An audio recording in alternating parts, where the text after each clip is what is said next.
분양권 보유 기간에 따라 양도세율이 달라질 수 있다는 사실 알고 계셨나요?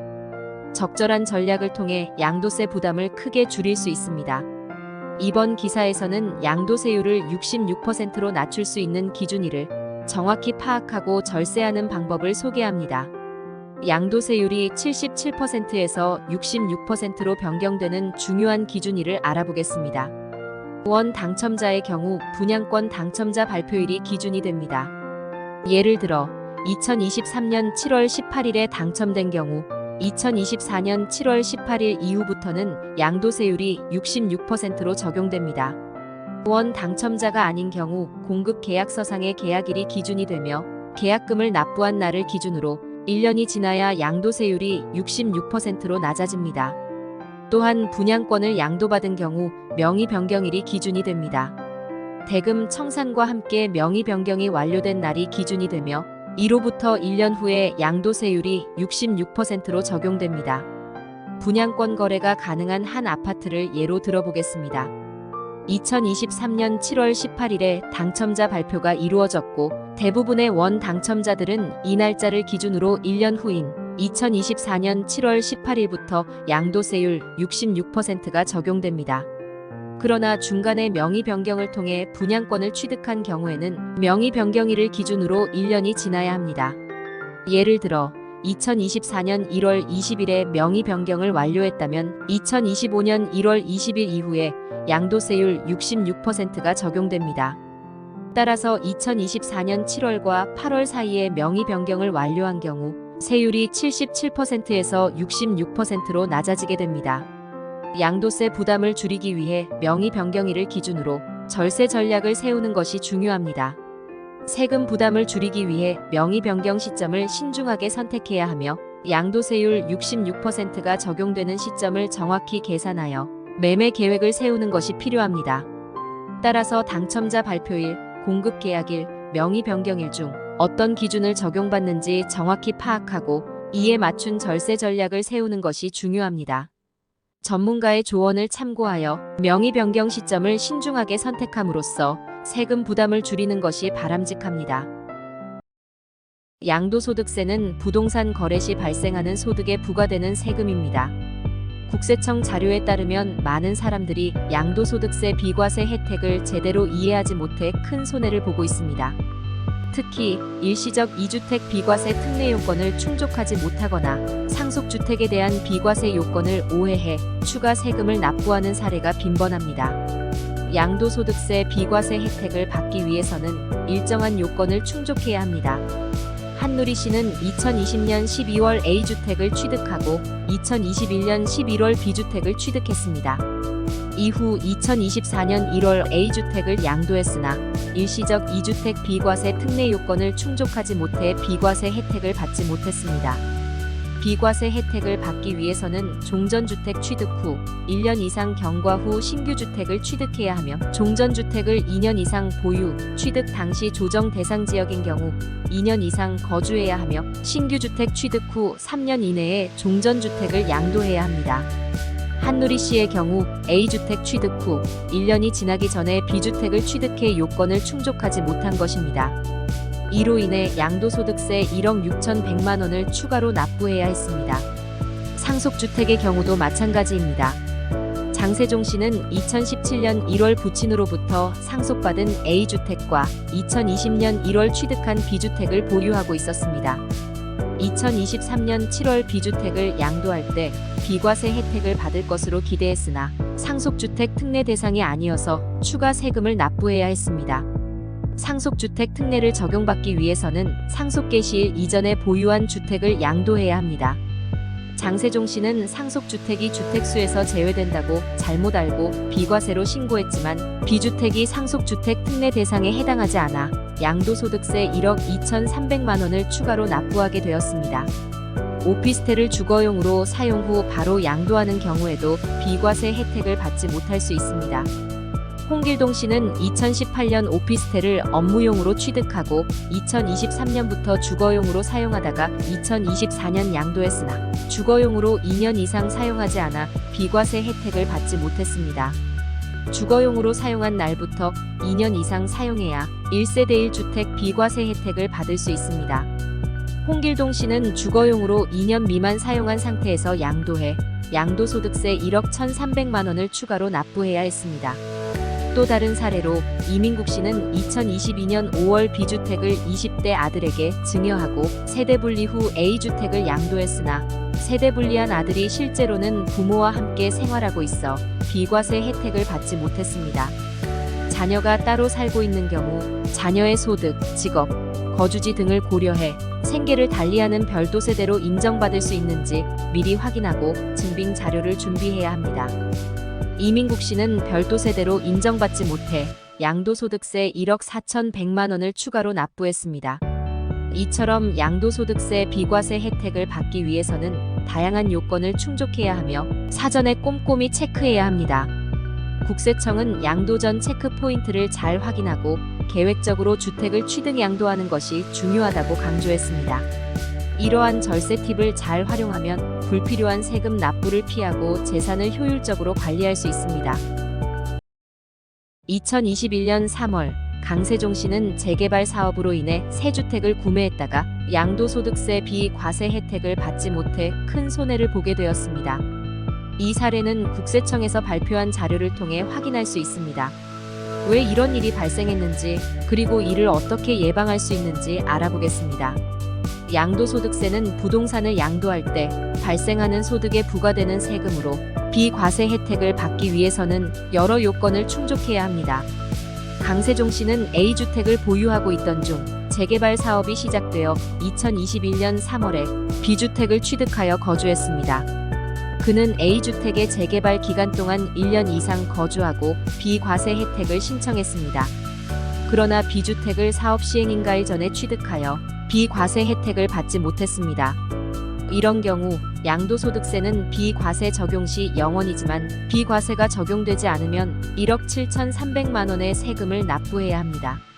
비과세 혜택을 받기 위해서는 사업 시행인가일 이후 대체주택을 취득할 것, 대체주택 취득 당시 1주택일 것, 대체주택에서 1년 이상 거주할 것, 재개발 재건축 주택이 완성되기 전 또는 완성된 날로부터 3년 이내에 대체주택을 양도할 것.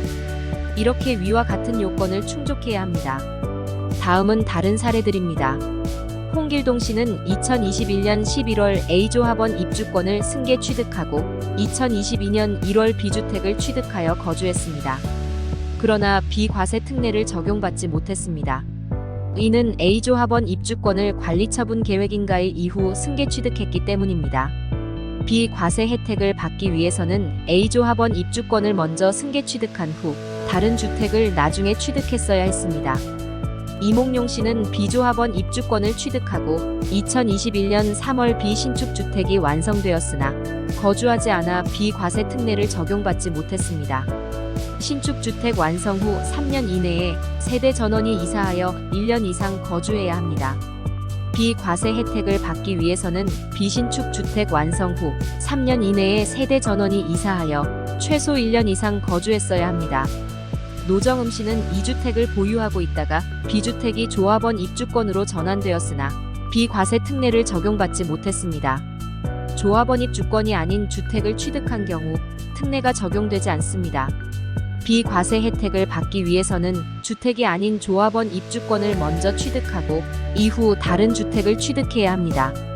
재개발 재건축 사업 시 대체주택을 취득할 때는 비과세 요건을 철저히 검토해야 합니다. 강세종 씨의 사례처럼 비과세 요건을 충족하지 못하면 큰 세금 손해를 볼 수 있습니다. 따라서 부동산 취득과 양도 시점에 대해 철저히 계획하고 전문가의 상담을 받는 것이 중요합니다. 이렇게 하면 불필요한 세금 부담을 줄일 수 있습니다. 비과세 특례를 적용받기 위해서는 사업 시행인가일 이후 대체주택을 취득하고 대체주택에서 1년 이상 거주하며 재개발 주택이 완성되기 전 또는 완성 후 3년 이내에 대체주택을 양도해야 합니다. 이를 통해 불필요한 세금 부담을 줄이고 절세 혜택을 받을 수 있습니다. 2024년 6월 1일 기준으로 종합부동산세가 재개발 예정 주택에도 부과될까요? 국세법령정보에 따르면 종부세 부과 기준은 재산세법에 따라 과세 기준일 현재 주택으로 등록된 재산에 대해 부과됩니다. 재개발 재건축 예정 주택이 과세기준일의 주택으로 간주될지 여부가 쟁점이 됩니다. 종부세 부과는 주택의 구조와 외형이 유지되고 있는 상태를 기준으로 합니다. 즉, 주택이 철거되거나 멸실되지 않고 여전히 주택으로 사용 가능한 상태라면 종부세 부과 대상이 됩니다. 이에 따라 재개발 재건축 예정인 주택도 과세기준일의 주택으로 등록된 상태라면 종부세가 부과될 수 있습니다. 예를 들어 A씨는 2020년 4월에 재개발 사업 정비구역 내 주택을 취득하고 거주했습니다. 2023년 11월에 재개발 조합으로 소유권을 이전했고 2024년 6월 23일에 철거가 예정되었습니다. 이 경우 2024년 6월 1일 기준으로 해당 주택은 여전히 주택으로 간주되어 종부세가 부과될 수 있습니다. 다른 예로 B씨는 재건축 예정 주택에서 퇴거하여 공실 상태가 되었습니다. 하지만 해당 주택이 여전히 주택으로 등록되어 있다면 과세기준일인 6월 1일 현재에도 종부세 부과 대상이 될 수 있습니다. 이는 주택의 구조와 외형이 유지되고 있다는 조건 하에서 가능합니다. 또 다른 예로 C씨는 재건축 구역 내 주택을 소유하고 있으나 주택의 구조가 일부 멸실되었거나 복구가 불가능할 정도로 훼손된 경우입니다. 이 경우 해당 주택은 더 이상 주택으로 간주되지 않아 종부세 부과 대상에서 제외될 수 있습니다. 도시정비법에 따르면 재개발 재건축 구역 내 멸실 예정 주택은 퇴거 이주하고 단전 단수 및 출입문 봉쇄 등 출입 제한이나 철거 개시 및 관리 처분 계획인가 여부와 관계없이 사실상 철거된 날부터 과세 대상에서 제외됩니다. 결론적으로 종부세 부과 여부는 과세기준일 현재 주택의 상태에 따라 달라집니다. 재개발 재건축 예정 주택이라도 주택으로 등록된 상태라면 종부세가 부과될 수 있습니다. 그러나 주택의 구조가 훼손되거나 일부 혹은 붕괴, 멸실되거나 복구 불가능한 상태라면 종부세 부과 대상에서 제외됩니다. 따라서 재개발이나 재건축 예정 주택의 소유자는 과세기준일의 주택의 상태를 확인하고 종부세 부과 여부를 정확히 판단할 필요가 있습니다. 이번 사례를 통해 재개발 예정 주택의 종부세 부과 기준에 대해 명확히 이해할 수 있습니다. 종부세를 피하기 위해서는 주택의 상태를 철저히 관리하고 필요시 전문가의 조언을 받는 것이 중요합니다. 이러한 조치는 불필요한 세금 부담을 줄이고 재산을 효과적으로 관리하는 데 도움이 될 것입니다. 새롭게 사업을 시작하면 세법에서 정한 일정한 혜택을 받을 수 있습니다. 이는 경기 활성화와 고용 창출 등을 촉진하기 위한 조치입니다. 특히 조세특례 제한법에서 규정하는 창업 중소기업에 대한 감면 제도는 감면 비율이 높아 절세 효과가 큽니다. 이번 칼럼에서는 창업 중소기업에 대한 세법 규정을 자세히 살펴보겠습니다. 창업은 중소기업을 새로 설립하는 것을 말합니다. 법인의 경우 창업일은 법인 설립 등기일이며 개인 사업자의 경우 사업자 등록일입니다. 창업으로 보지 않는 세법 규정을 잘 숙지할 필요가 있습니다. 타인이 하던 종전의 사업을 승계하거나 종전의 사업에 사용되던 자산을 인수, 매입하여 같은 종류의 사업을 하는 경우 창업으로 보지 않습니다. 예를 들어 사업 양수를 통해 식당을 인수했다면 신규 사업자 등록이 되더라도 창업으로 보지 않으므로 주의해야 합니다. 같은 종류의 사업인지 여부는 한국표준산업 분류의 세 분류에 따릅니다. 한식당은 한식 음식점업으로, 중식당은 외국인 음식점업으로 분류됩니다. 따라서 한식당 자리에 중식당을 새로 개업하면 창업으로 볼 수 있습니다. 종전에 사용되던 자산을 인수하거나 매입하여 같은 종류의 사업을 하더라도 인수 자산의 비율이 30% 이하라면 창업으로 간주됩니다. 따라서 인수, 매입 당시 창업 요건을 충족할 수 있도록 사전에 계획할 필요가 있습니다. 창업 중소기업에 대한 감면 혜택은 수도권 과밀억제권역 외의 지역에서 창업이 이루어져야 합니다. 그러나 창업자가 청년이라면 지역에 관계없이 감면 혜택을 받을 수 있습니다. 개인 사업자로 창업하는 경우 15세 이상 34세 이하인 사람이 청년으로 간주되며 법인으로 창업할 때는 나이 요건과 함께 창업자가 해당 법인의 최대 주주여야 합니다. 병역을 이행한 경우에는 6년을 한도로 그 기간을 창업 당시 연령에서 제외할 수 있습니다. 창업 중소기업에 대한 감면을 적용받을 수 있는 업종은 세법에 열거되어 있습니다. 도소매업은 제외되므로 감면을 받을 수 없습니다. 그러나 오프라인 매장이 없는 통신판매업으로 도소매업을 창업한다면 감면 혜택을 받을 수 있습니다. 조세특례 제한법 상의 중소기업 특별세액감면 업종과의 차이점을 이해하는 것이 중요합니다. 중소기업 특별세액감면 업종에는 도소매업이 포함되지만 음식점업은 제외됩니다. 따라서 감면 적용 여부를 정확히 파악해야 합니다. 창업 중소기업에 대한 감면 혜택으로 5년간 법인세 또는 소득세의 50%를 감면받을 수 있습니다. 청년이 수도권 과밀억제권역 외에서 창업한다면 5년간 100% 감면 혜택을 받을 수 있어 효과가 큽니다. 100% 감면부는 최저한세 적용 대상에서도 제외되므로 5년간 실제 납부하는 세금이 없어지게 됩니다. 창업에 대한 고려 없이 중소기업 특별 세액 감면만을 적용받았다면 더 큰 감면율을 적용받을 기회를 놓치게 됩니다. 5년간은 경정 청구를 통해 세금을 환급받을 수 있습니다. 창업을 계획하고 있다면 사전에 감면 혜택에 대한 숙지를 통해 절세 효과를 극대화할 수 있습니다. 조세특례 제한법 상의 창업 중소기업 감면 제도를 잘 활용하여 사업 초기 부담을 줄이고 안정적인 성장을 도모하길 바랍니다. 지금까지 하우스존 부동산 신문이었습니다. 지속적으로 부동산 뉴스와 매물을 동시에 받아보시려면 구독과 좋아요 부탁드립니다. 감사합니다.